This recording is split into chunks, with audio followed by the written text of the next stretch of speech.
Far East Broadcasting Company Philippines, in partnership with Green Hills Christian Fellowship Ortigas, bring you a message from the Word of God. Together, let us know Christ and make Him known.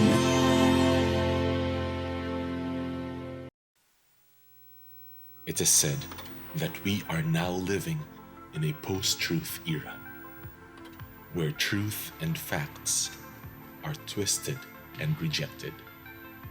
Disinformation and deception reign supreme.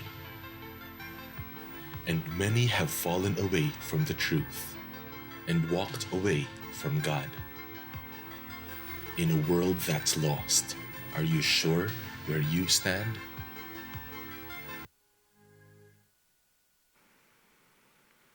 Our faith and in the truth of God's Word. Contend for the faith that God entrusted, our sermon series on the book of Jude. Together, let us build ourselves up in faith, praying in the Holy Spirit as God keeps us in His love.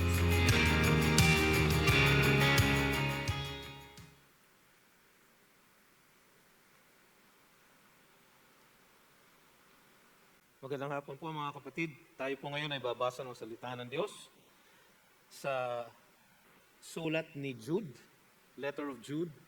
Hanapin niyo po sa mga Biblia niyo. Pagdating niyo po sa Revelation, kumaliwalan po kayo ng konti. Jude po yan. No? So it's the book before Revelation.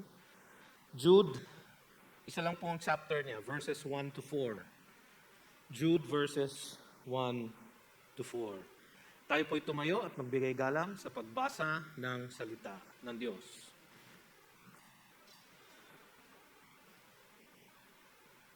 Jude, a servant of Jesus Christ and brother of James, to those who are called, beloved in God the Father, and kept for Jesus Christ, may mercy, peace, and love be multiplied to you.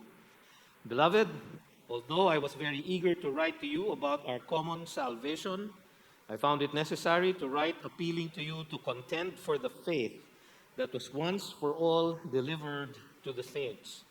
For certain people have crept in unnoticed, who long ago were designated for this condemnation, ungodly people who pervert the grace of our God into sensuality and deny our only Master and Lord, Jesus Christ. Pagpalain nawa ng Panginoon ang kanyang salita. Makakaupo na po kayo.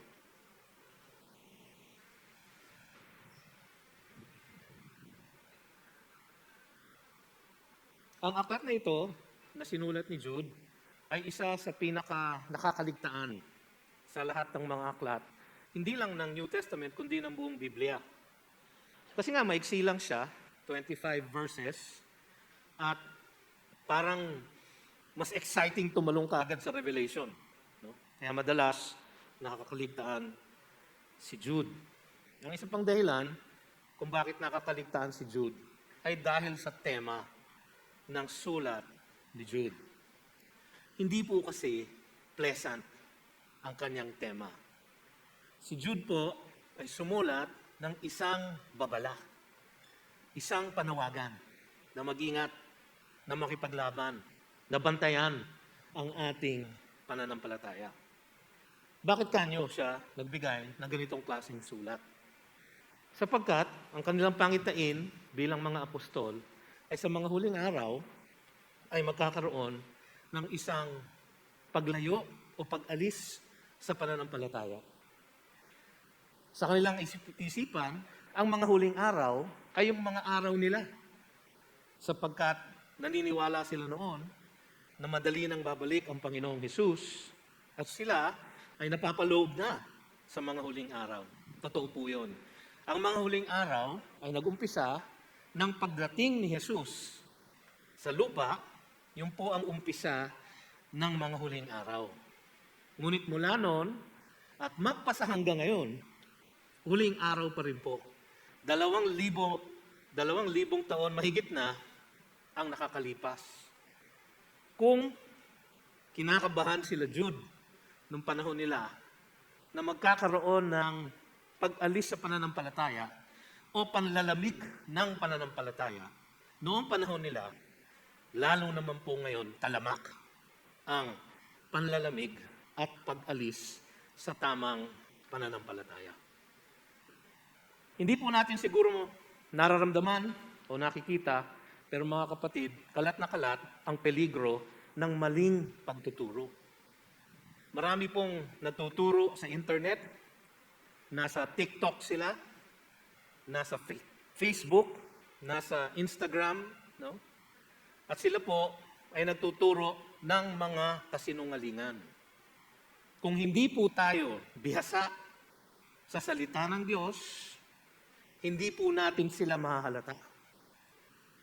At baka tayo mismo ay madala sa kanilang kaakit-akit na mga tinuturo. May mga nagtuturo na kung kayo ay Kristiyano, hindi kayo dapat nagkakasakit. Hindi kayo dapat naghihirap. Kundi dahil meron kayong kapangyarihan na parang kapangyarihan ng Diyos, na sambiklain ang lahat ng inyong kagustuhan upang kayo ay magtagumpay sa buhay. Kasinungalingan po yun. Meron mga nagtuturo na ang Kristyanismo ay para lang mapaganda ang ating buhay.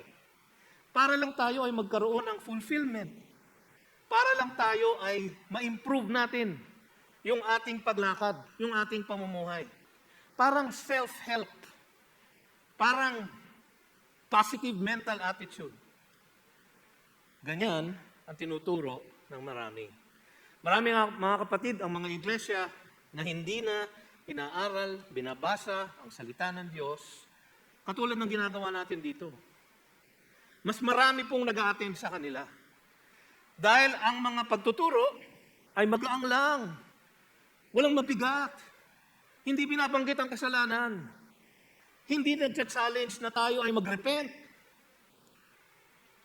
Hindi inihingi ang ating masugid na pag-aaral ng banal na kasulatan.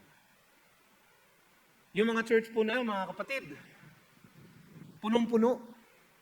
Ang sabi ni Pablo sa kanyang huling sulat kay Timothy, darating ang araw na ang mga tao ay makikinig sa mga pastor na nagpipreach ng mga bagay na gusto nilang marinig. Yung mga sumasagot sa kanilang felt needs. So nagsusurvey yung mga pastor na ganito, inaalam nila kung ano ang issue sa mga puso't isipan ng kanilang mga kongregasyon. At yun lang ang kanilang pinag-uusapan. Madalas pa nga, ginagamit ang banal na kasulatan upang maitaguyod ang sarili nilang mga kaisipan at hindi kinukuha ang katotohanan magmula sa sinasabi ng banal na kasulatan. Talamak na po mga kapatid.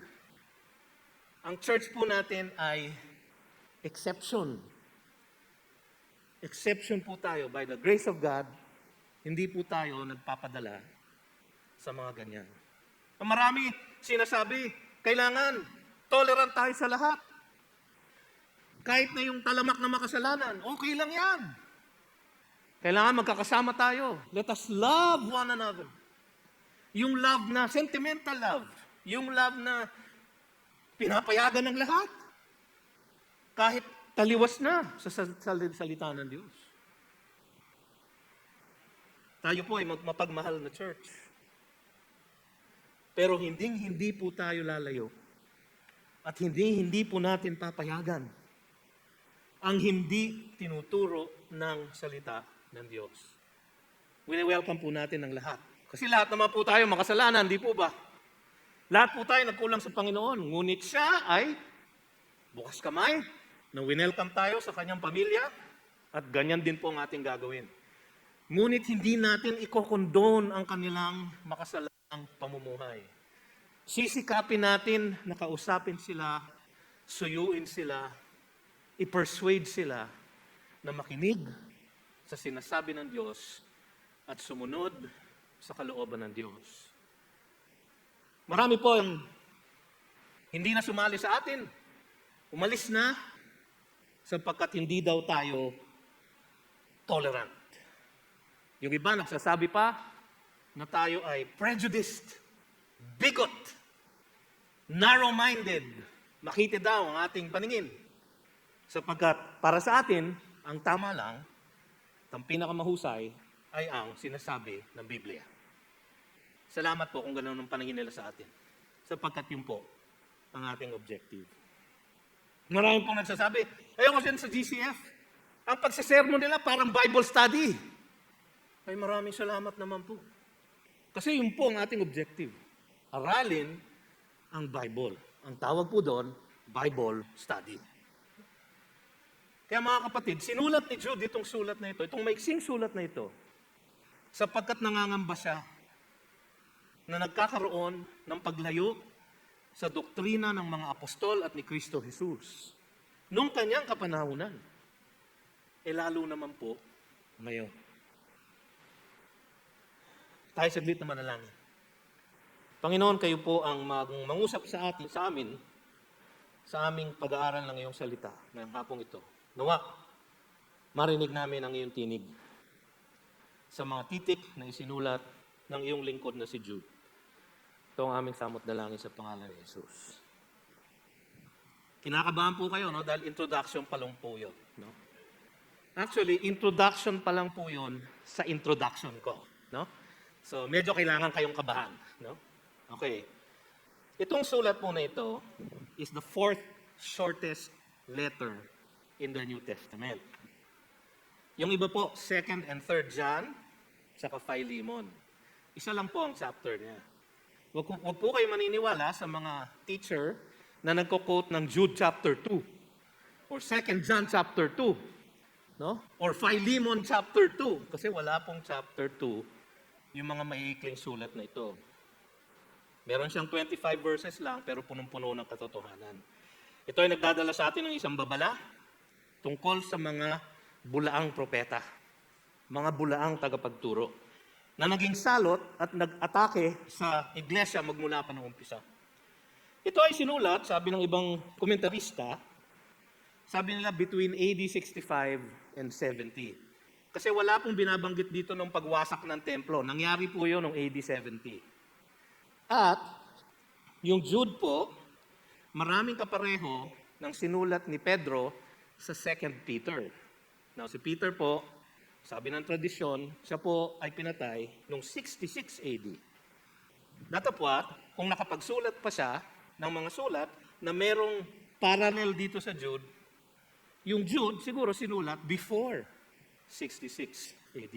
Importante po yung date kasi alam natin na ito ay nangyari noong 1st century at malapit na malapit doon sa pangyayari ng buhay at ng ministeryo ng ating Panginoong Jesus at ang pagtaguyod ng kanyang iglesia. Malapit po ang pagkakasulat nito.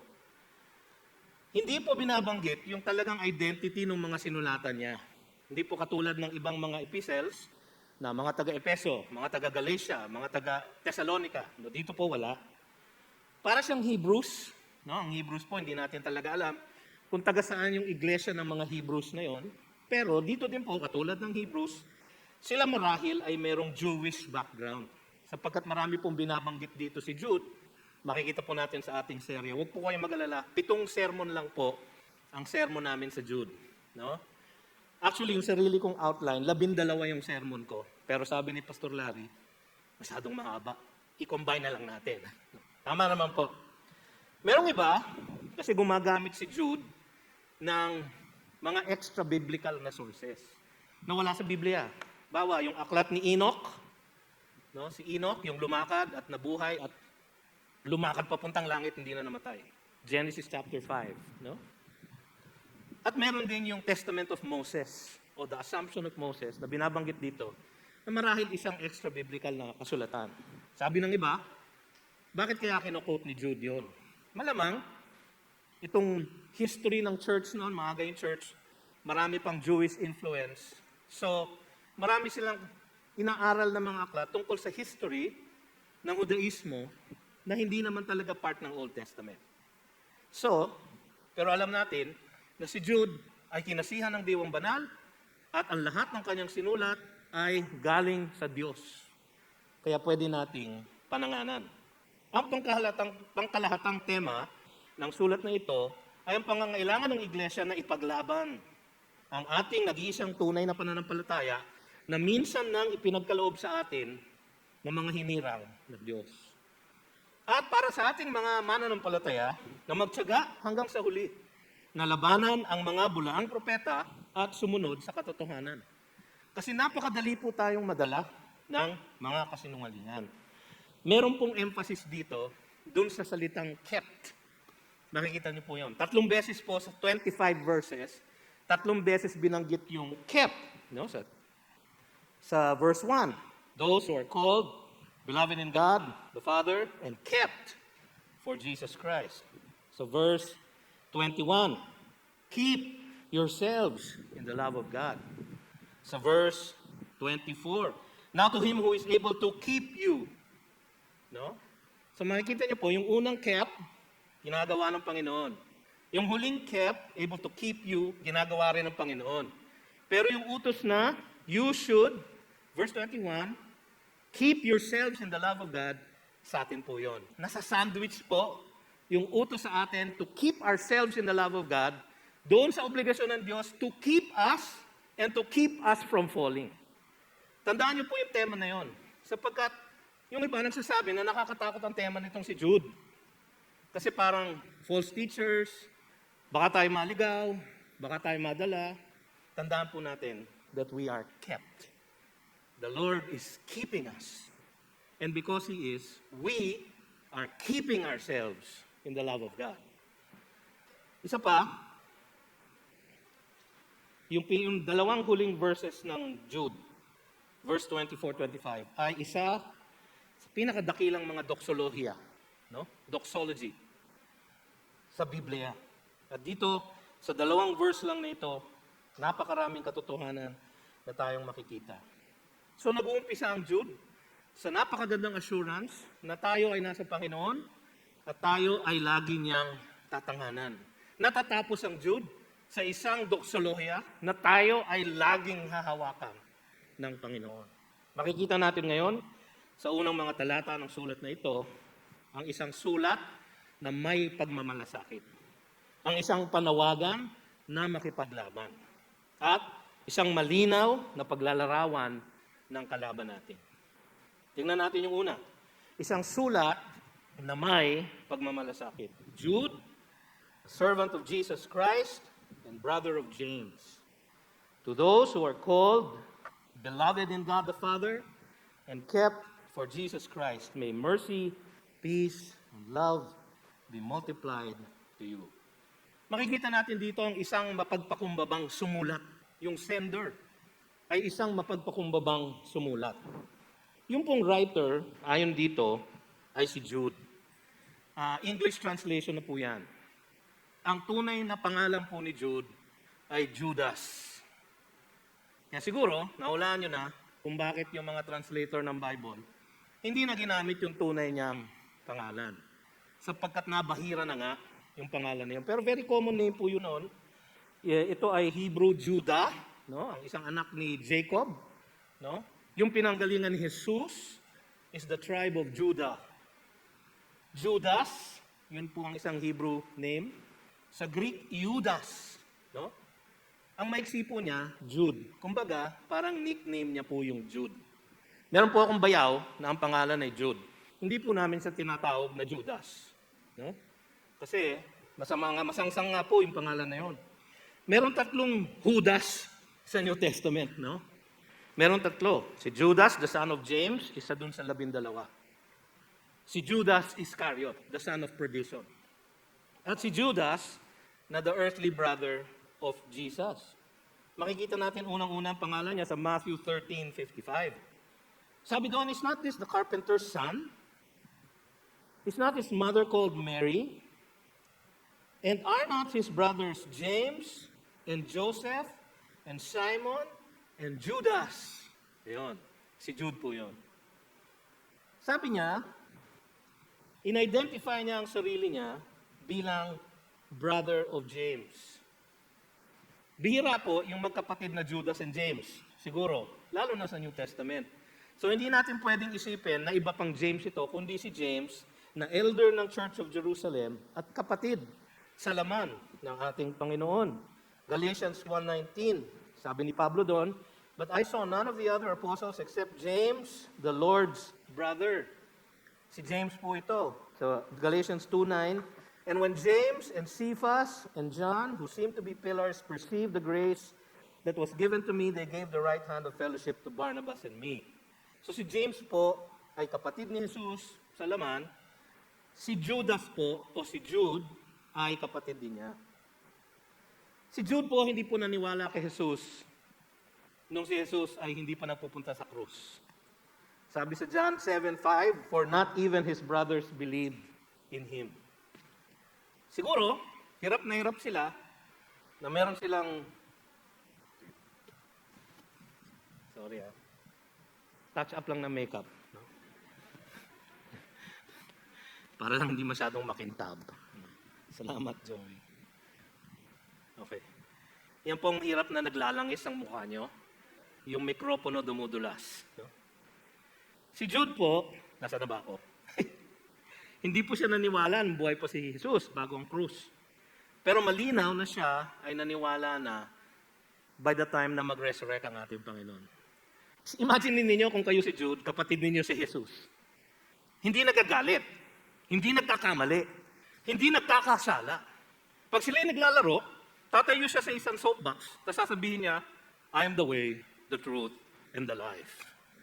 Kung gano'n ang kapatid nyo, babatuhin nyo talaga, di ba?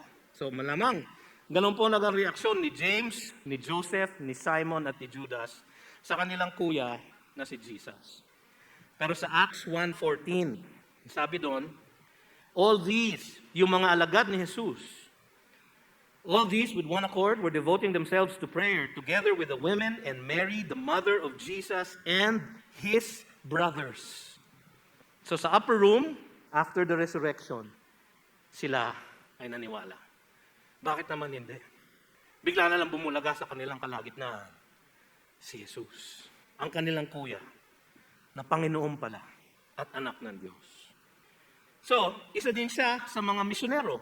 Noong umpisa, na-identify siya ni Pablo sa 1 Corinthians 9:5. "Do we not have the right to take along a believing wife?" Sabi ni Paul, dinidiscuss niya yung kanyang mga karapatan bilang isang misyonero, isang apostol. "As do the other apostles and the brothers of the Lord and Cephas." So sila ay mga misyonero, may mga kasama silang believing wife. Isa si Jude doon. So, pero nakakatuwa, kahit na siya ay half-brother ni Jesus, no? Hindi niya ginamit yon na reference niya sa sarili niya. Ang sabi niya, Jude, a servant of Jesus Christ. Servant. Alam niyo, maganda pa nga yung servant. Ang tunay na translation nun, slave. Alipin. Ang sabi ng iba, bond slave. Isang alipin na pinalaya na, pero pinili pa niya na manatiling alipin upang paglingkuran ang kanyang master. Si Jude po yun. Pinili niyang tawagin ang sarili niya na isang alipin lamang ng kanyang Panginoong Jesus. Dito natin makikita ang kanyang pagiging mapagpakumbaba.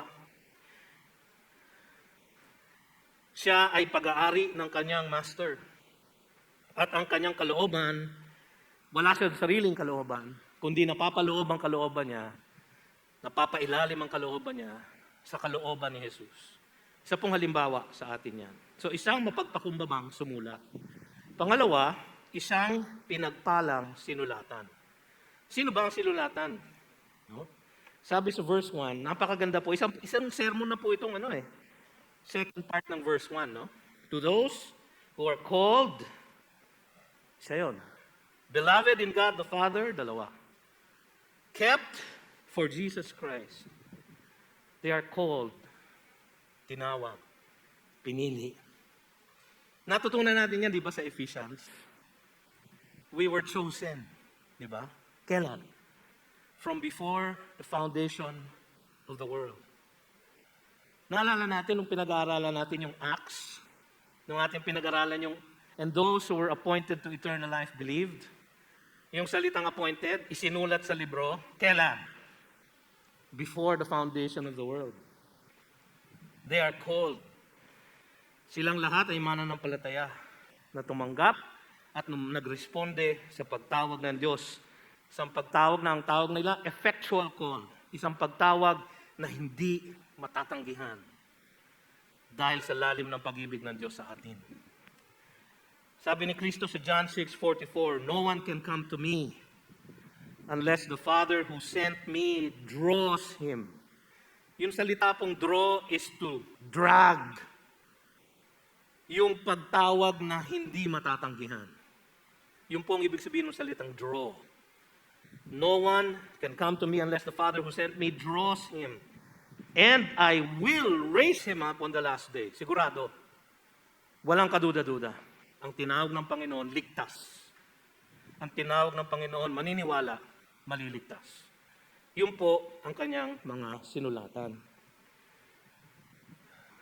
Sabi dito, Beloved in God the Father, minahal ng Diyos. Naalala niyo yung Ephesians natin? Bad news sa Ephesians 2. You were dead in your transgressions and sins. Pagdating sa verse 4, merong but. But God, because of His great mercy and love for us, made us alive in Christ. But God. Sila po ay called, ang tumawag po sa kanila ang Holy Spirit. Beloved in God the Father. Minahal po sila ng Diyos Ama. And kept for Jesus Christ. Holy Spirit, God the Father, and Jesus Christ. Ito po ang pagpapala ng mga sinulatan ni Jude. Mga kapatid, tayo po yun.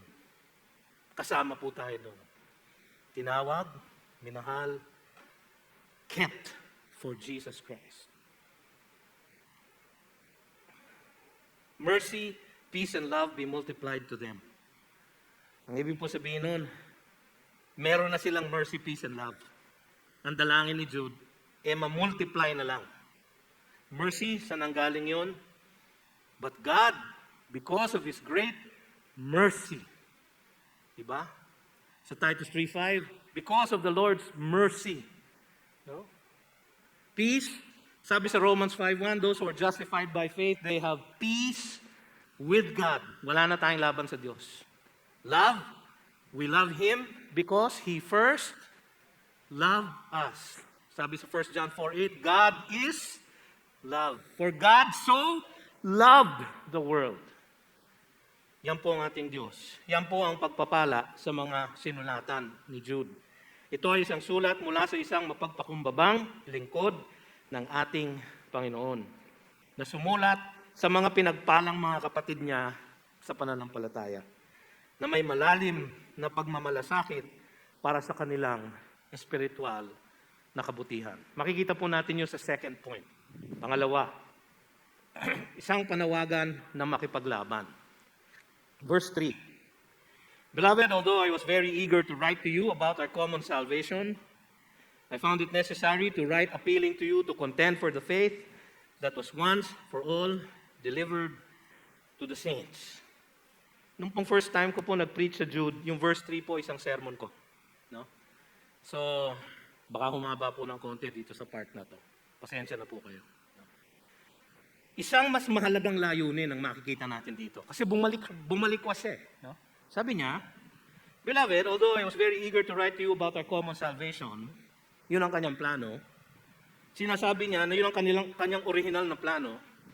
Nasulatan sila ng isang sulat na i-describe niya muli ang kanilang kaligtasan kay Kristo Jesus.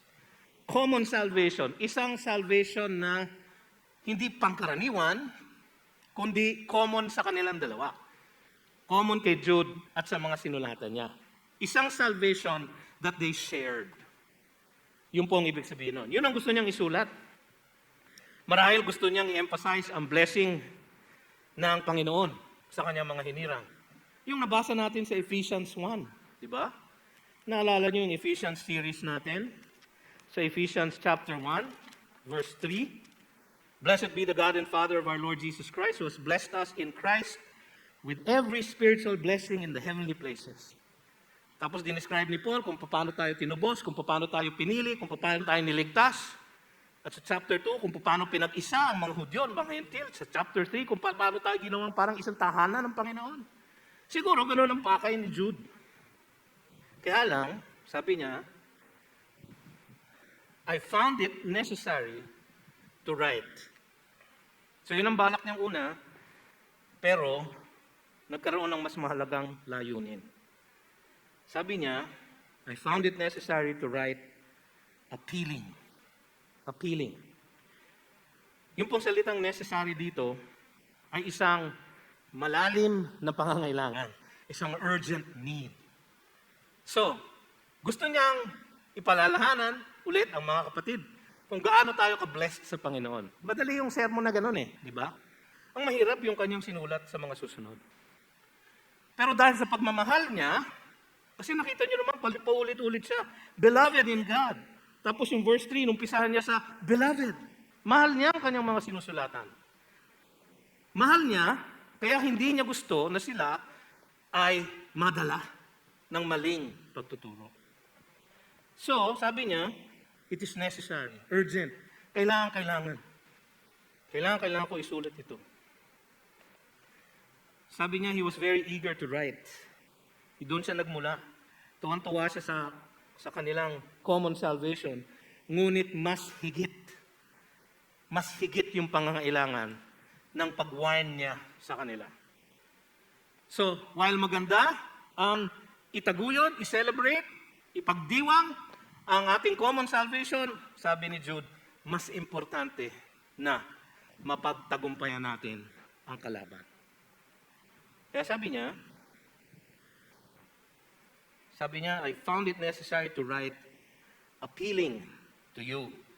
Yung pong appealing, yung original na word niya, ay verb form ng parakaleo. Yung parakaleo, ginamit ni Jesus sa Book of John to represent the Holy Spirit. Parakaleo, the one who comes alongside, the one who comforts.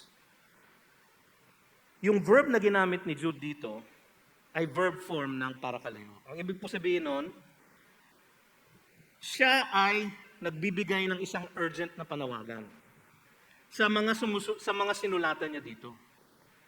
Na samahan siya. Parakaleo, sumama kayo sa akin. I am appealing to you. Yung appeal niya ay makiisa kayo sa akin. Sa kanilang paglalaban ng kanilang pananampalataya. Dahil nga, may mga bulaang propeta na sa kanilang kalagitnaan. Para kay Jude, mas importante po yun kaysa sa ipagdiwang lang ang napakaganda naman talagang kaligtasan natin kay Jesus. Mas importante, nabigyan sila ng babala, nabigyan sila ng panawagan na makipaglaban para sa pananampalataya. Ang mga bulaang propeta ay isang peligro, hindi dahil kaya nilang alisin ang ating pananampalataya o ang ating kaligtasan. Tandaan po ninyo to, kung kayo po ay tunay na ligtas, wala pong bulaang propeta ang maaaring magtanggal ng inyong kaligtasan. Wala po. Sabi mismo ng ating Panginoon sa Matthew 24, isa sa mga hula na ibinigay niya dun sa Olivet Discourse na patungkol sa mga huling araw. Sabi niya, for false Christs and false prophets will arise and perform great signs and wonders so as to lead astray, if possible, even the elect. Bakit sinabi ni Kristo yung if possible? Kasi it is not possible. It is not possible to lead astray the elect. So itong mga false teachers, ang danger po nila, naalala niyo yung ating series sa Ephesians 6, na kailangan natin we have to stand firm. No? And what we stand on ay yung ground na ipinanalo na ni Kristo. Ano yun? Ang ating kaligtasan. Tayo ay nakikipaglaban sa mga kalaban ng krus dahil ang kanilang pakay ay siraan tayo.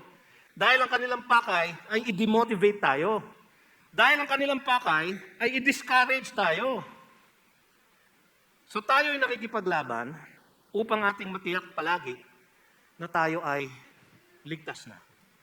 At kung tayo ay ligtas na at tayo namumuhay ayon sa kaligtasan natin, lalong dadami ang lalapit sa Panginoon dahil sa ating testimonyo. Yun po ang importansya ng pakikipaglaban para sa tamang pananampalataya. Sila ay mapiligro sapagkat dahil sa kanilang mga kagagawan, maaari tayong mag-lose ng ating mga rewards. Sabi kasi ni Paul sa 2 Corinthians 5:10, "For we must all appear before the judgment seat of Christ, so that each one may receive what is due for what he has done in the body, whether good or evil." Hindi po yun salvation. Yung judgment seat of Christ ay isang paghuhukom ng mga gawain natin nung tayo ay ligtas na. Tayo ba ay gumawa para sa kaluwalhatian ng Diyos o para sa kaluwalhatian natin?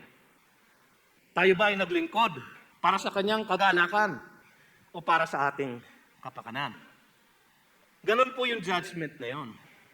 Ang mga bulaang propeta, ang mga kampo ng ating kaaway, ang kanilang pakay ay mabawasan yung ating kagalakan sa ating mga rewards. Kasi talo na sila. Naghahanap na lang sila ng damay. So mga kapatid, delikado pa rin ang mga bulaang propeta. Kaya naman, siya, binitawan niya ang kanyang dapat sanang isulat para sa isang mas mahalagang layunin. At kanyang sinabi ang isang mas mahalagang pakikipaglaban. Sabi niya, "I found it necessary to write appealing to you to contend for the faith that was once delivered to the saints." Yung pong salita na contend ay, ang root word po niya, agonizomai. No? Maririnig nyo na yung word na agonize. Kasi yun ang root word ng agonize. Pero, merong isang prefix sa umpisa ng salita. Ep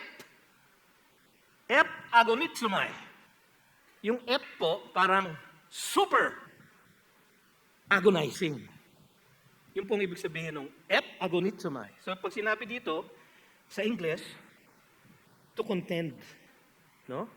Sa ibang translation, to earnestly contend. Mas maganda pong salin yun. Sa ESV, nakalagay, to contend lang. Parang mahina. Pero yung force ng salita ay isang agonizing na pakikipaglaban. Mga kapatid, hindi po madali ang ipaglaban ang tunay na pananampalataya. Bakit? Kasi kailangan naintindihan nyo kung ano ang nakasulat tungkol sa ating tunay na pananampalataya. Kung hindi nyo alam ang tunay, hindi nyo malalaman ang fake. Kaya kailangan alam natin yung tunay. And gaano ba kahirap? Gaano ba dapat kahirap, Pastor, ang ating pag-aaral? Ep agonizomai. Earnestly contend. So dapat mapakita tayo ng desire, ng ating pagsisikap, na aralin, unawain, at lalong-lalo na, ipamuhay ang katotohanan na napapaloob sa Biblia. Yun po ang ibig sabihin ng contend. Yung faith po dito, sabi, to contend for the faith. Hindi po siya subjective like faith, believing in Jesus Christ. Hindi po yun ang ibig sabihin ng faith dito. The faith is yung kabuuan ng ating paniniwala, mga beliefs in Christ. The faith ay lahat ng katotohanan tungkol sa person and work ni Kristo Jesus. The faith, yung mga sinabi ng Old Testament prophets tungkol sa kanyang pagdating, tungkol sa kanyang paghirang, tungkol sa kanyang victory, tungkol sa kanyang pagpunta sa krus, at yung sinabi ng New Testament Gospels tungkol sa kanyang buhay, katuruan, at sakripisyo sa krus ng Kalbaryo. At lalong-lalo na, ang sinabing katotohanan tungkol sa kanyang pagkabuhay na maguli at kung ano ang ibig sabihin nun para sa bawat isang mananampalataya sa kanya. Yan ang the faith. The faith, isang bagay na dapat nating matutunan at alam. Sabi sa Ephesians 4:14, so that we may no longer be children, tossed to and fro by the waves and carried about by every wind of doctrine, by human cunning, by craftiness and deceitful schemes. Kung alam natin ang the faith tungkol kay Kristo, lahat ng doktrina patungkol sa kanyang person and work, hindi po tayo magiging parang mga bata na pabago-bago, palipat-lipat. We can discern truth from error. 1 John 4:1, sabi ni John, warning niya, Beloved, do not believe every spirit, but test the spirits to see whether they are from God. For many false prophets have gone out into the world. Panahon to ni John. Between 90 and 95 AD, nung sinulat niya po to. Marami ng false prophets noon. E di lalo naman po ngayon. At hindi sila kung minsan nakakapasok physically sa mga church na katulad natin, pero sila yung nakakapasok sa ating mga iPad, sa ating mga telepono, sa ating mga laptop, at sa ating mga isipan. So, ito ay isang faith, the faith, sabi dito, once for all delivered to the saints. Yung pong salitang delivered, maganda. Sabi nga ni Pastor Larry kanina umaga, hindi pareho ng delivery ng Shopee. No? Ang delivery ng Shopee Sir, Bob, Shopee, delivery. Diba? O yung mo lang dyan sa kahon. Salamat po! Delivered. Hindi po ganon. Ang description ni Pastor Larry kanina ay yung kanyang paghatid ng kanyang daughter na si Jem na malapit na pong ikasal. No? Kinakabahan nga po ko dahil ako po ang magkakasal No? Baka mamaya, pag hiningi ko na yung kamay ni Jem at ibibigay ko kay Ninyo, baka sapukin ako bigla ni Pastor Larry. Pero ganun po ang word dito, yung delivered, entrusted. No? Dineliver sa atin ng Panginoon. Notice, hindi po galing sa tao yung faith once for all delivered. Dineliver sa tao, inentrust sa tao ng Diyos. Nakita niyo po yung subtlety na yun? Hindi po sinulat ng tao, ito ay ibinigay ng Diyos, ipinasulat ng Diyos sa kanyang mga hinirang na tagapagsulat. At ito ay dineliver niya, ipinagkatiwala niya sa atin. Once for all. Once for all. Ang salita po ng Diyos ay palaging inaatake. Palaging merong gustong magdagdag. Pero ang sabi ng Deuteronomy 4:2, You shall not add to the word that I command you. No, sinabi to kay Moises, yung first 5 books pa lang ang sinusulat. Nor take from it, that you may keep the commandments of the Lord your God, that I command you. Eh sinabi yung pastor noong umpisa. Paano yung New Testament? O sige, tingnan natin sa Revelation 22. I warn everyone, verse 18. Revelation 22:18. I warn everyone who hears the words of the prophecy of this book. If anyone adds to them, God will add to him the plagues described in this book. If anyone takes away from the words of the book of this prophecy, God will take away his share in the tree of life and in the holy city, which are described in this book. Hindi pwedeng bawasan, at lalo, hindi pwedeng dagdagan. Marami pong mga iglesia ngayon, sinasabi nila, kami lang naman ang nagsabi na yan ang salita ng Diyos. Datapwat, ang talagang nagsasalita para sa Diyos ay ang iglesia. Once for all delivered. Hindi po gawa ng iglesia. Ibinigay ng Diyos sa iglesia. Yung iba nagsasabi, patuloy pa ang prophecies ngayong araw na ito. Hindi sinarado ang Book of Acts, datapat nagpapatuloy ang mga revelation. Kaya sa kanilang church, may mga prophets pa rin, meron pa rin naghahatid ng divine scripture. Hindi po ba ganyan ang nangyari sa pag-uumpisa ng Iglesia ni Kristo? Hindi sapat yung Old and New Testament. Kailangan nung ang sinugo.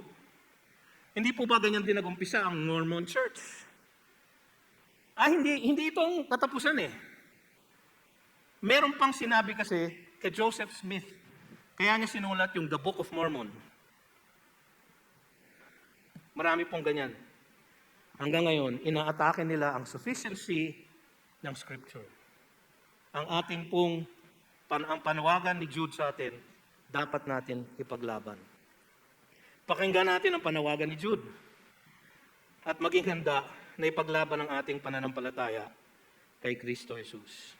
Sabi nga ni Paul sa Philippians 1:27, standing firm in one spirit, with one mind, striving side by side for the faith of the gospel.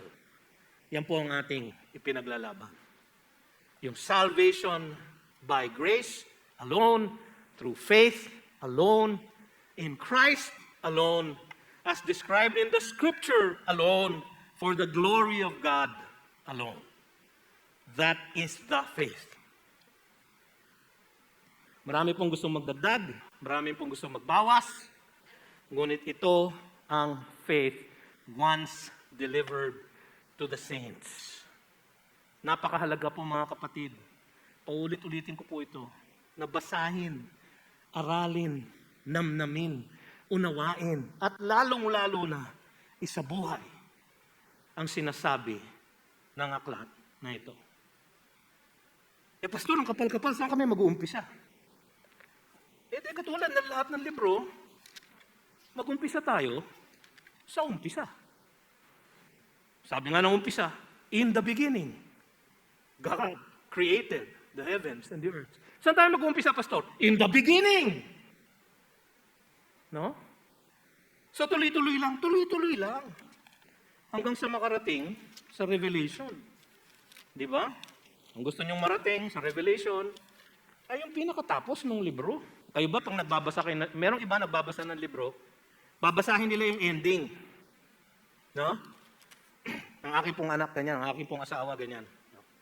Magbabasa ng libro, uumpisahan nila ang ending. Ay, pag inumpisahan nyo yung Revelation, mawiwindang po kayo. No? Kasi walang konteksto. Di ba? Walang kwento eh. Pero ang gusto nyong mabasa mula sa in the beginning, he who testifies to these things say, surely I am coming soon. Amen. Come, Lord Jesus. The grace of the Lord Jesus be with all. Amen. Yung po ang huling verse ng Revelation. Yun po ang faith once delivered for all the saints. Pero huli sa lahat, may isang malinaw na paglalarawan sa kalaban. Sabi niya sa verse 4, for certain people have crept in unnoticed who long ago were designated for this condemnation. Ungodly people who pervert the grace of our God into sensuality and deny our only Master and Lord Jesus Christ. Nung sinulat ni Jude ito, nanawagan siya na makipaglaban tayo, in-identify niya ang kalaban. Sino ang kalaban? Sila ay manlilin lang. For certain people have crept in unnoticed. Yung pong salitang crept in, ang original po nyon, well, siguro madali nang sabihin, these people are creeps. No?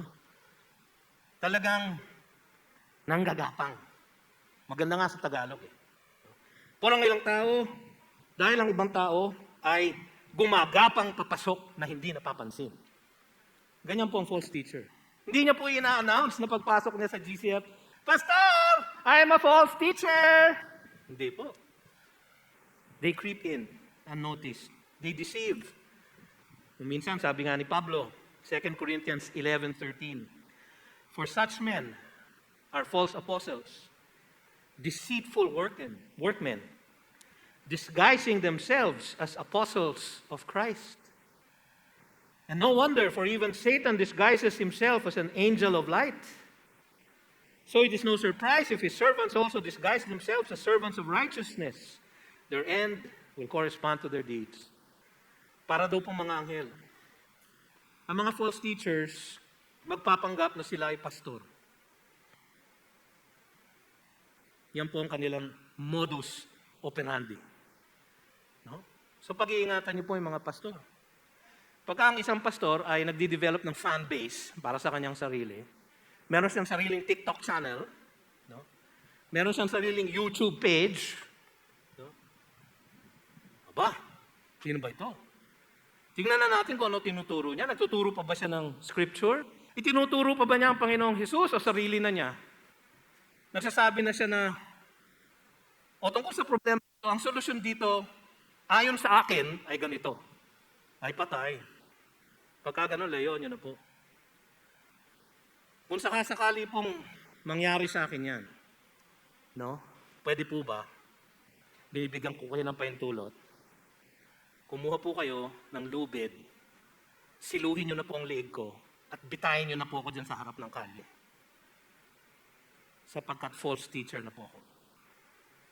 Ang dapat tinuturo ng isang tapat na pastor ay ang tunay na pastol na si Kristo Jesus. Sila ay manlilinlang. Sila ay mapapahamak. Who long ago were designated for this condemnation. Huwag tayong masurpresa. Hindi na susurpresa ang Diyos sa kanila kasi matagal ng panahon. Alam na ng Diyos kung sino sila at meron na siyang kahatulan para sa kanila. Sila ay di makadiyos, ungodly people. Ibig sabihin ng ungodly, unsaved. Hindi sila tunay na mananampalataya. Wala silang eternal life. Maaring meron silang appearance of godliness but denying the power thereof, sabi sa 2 Corinthians chapter 3. May appearance of godliness. Pero sa loob bulok. Katulad ng mga pariseo na kinundena ni Jesus. Sabi niya, you are whitewashed sepulchres. Yung puntod ng patay. Na puti, busilak na puti sa labas, pero nabubulok na kalamnan sa loob. Ganon po ang mga false teachers. Hindi sila makadiyos. Sila hindi matuwid. Who pervert the grace of our God into sensuality. Sinasabi nila, anyway, we are saved by grace, not my works. So okay lang siguro na magkasala paminsan-minsan. Anyway, patatawarin naman ako ng Diyos. Di ba? 1 John 1:9. If you confess your sin, He's faithful and just to forgive and to cleanse you from all unrighteousness. Anyway, Panginoon, totoo yan, di ba? So magkakasala na muna ako, tapos mamaya bago ako matulog, mananalangin ako ng 1 John 1:9. Ilan na sa inyo ang gumawa niyan? Taas ang kamay. Mga sinungaling. Ginagawa natin lahat yan, ano? Pero yung mga false teachers, yan ang pattern ng kanilang buhay. They abuse the grace of God. They pervert the grace of God into sensuality. Sa ibang translation, licentiousness. Sa iba, sabi pa, permissiveness. Tinotolerate nila ang kasalanan. Anyway, we are saved by grace. Grace, grace, God's grace. Pero pinahihintulutan nila ang talamak ng mga ungodly activities sa kanilang buhay. Huli sa lahat, dahil sa lahat ng ngayon, hindi sila naniniwala kay Kristo Jesus. And deny our only Master and Lord, Jesus Christ. So, sila ay manlilinlang, sila ay mapapahamak, sila ay di makadiyos, di matuwid, di naniniwala kay Kristo. Yan po ang larawan ng ating mga kalaban. Saan po ba magmumula? Pastor, nakakatakot naman yan. Sila ba isang galing? No? Ito, babasahin ko. Sinabi naman ni Pablo kung saan sila manggagaling. No? Acts chapter 20. No? Samahan niyo po ako. Baka sabihin niyo kung ano-ano lang binabasa ko. Acts chapter 20. Umpisa natin sa verse 28. Ang konteksto po nito, si Pablo, paalis na po. Nasa Miletus siya. Pinatawag niya ang elders, mga pastor ng Ephesian Church. At pinagbilinan niya.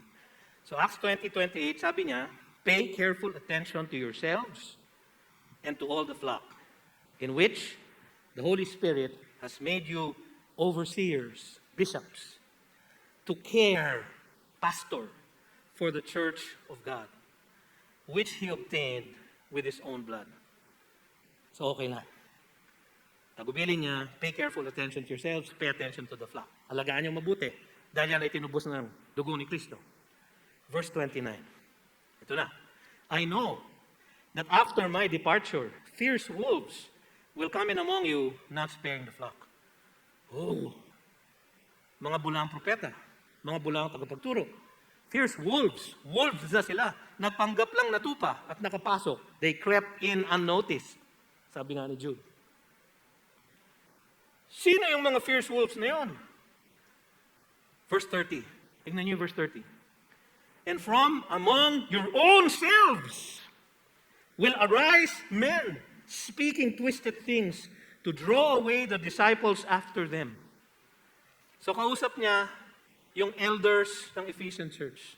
Sabi niya, from among your own selves. Later on, 1 Timothy chapter 4, chapter 1. Sinulatan ni Pablo si Timothy. Si Timothy, pastor ng Ephesian Church. Mga AD 66. Ito, malapit na mamatay si Paul. Sabi niya, chapter 1, verse 3. As I urged you when I was going to Macedonia, remain at Ephesus, so that you may charge certain persons, naalala niyo sinabi ni Jude, certain persons who creep in unnoticed. Sabi niya kay Timothy, that you may charge certain persons not to teach any different doctrine, nor to devote themselves to myths and endless genealogies which promote speculations rather than the stewardship of God that is by faith. Meron na among the Ephesian elders, nagkatotoo ang tagubilin ni Pablo. Later on sa chapter 4 verse 1, sabi ni Pablo kay Timothy, now the Spirit expressly says that in the later times some will depart from the faith by devoting themselves to deceitful spirits and teachings of demons. Ayan na. Sino ba yung mga yon? Meron pa siyang binanggit sa pangalan dito eh. No? Si Hymenaeus at si Alexander. Mga kasama nilang elders na fierce wolves, na false teachers. Mga kapatid, kaya palagi natin ipanalangin ang ating mga pastor, ang ating mga elders, nawa, palagi kaming alert, amber alert, na baka may makapasok. Merong panganib na ipinapahayag si Jude na may pagmamalasakit sa lahat ng mananampalataya kay Kristo Jesus. Isang panawagan na makipaglaban sa mga kaaway ng ating pananampalataya. Pakinggan natin ito at ihanda natin ang ating sarili na ipaglaban ang ating nag-iisang pananampalataya na ipinagkaloob sa atin, itinagubilin sa atin, isinalin sa atin ng Kristo Jesus para sa ating kaligtasan. Tayo manalangin. Panginoon, maraming pong salamat sa iyong mensahe sa amin sa hapong ito. Nawa kami ay maging alerto sa mga maaaring pumasok, Panginoon, sa aming mga iPad, sa aming mga telepono, sa aming mga laptop, sa pamamagitan ng internet, sa pamamagitan ng mga libro. Nawa, Panginoon, kami ay maging masugid na tagapag-aral ng iyong salita upang sa lahat ng panahon kami ay handa na ipaglaban, ipagtanggol ang nag-iisang katotohanan ng pananampalataya na iyon ang ipinagkaloob sa amin na iyong mga hinirang. Ito ang aming samot dalangin sa pangalan ni Jesus. Amen. You've just heard a message from the Word with Green Hills Christian Fellowship Ortigas in partnership with Far East Broadcasting Company Philippines. We hope you can join us next week. God bless you.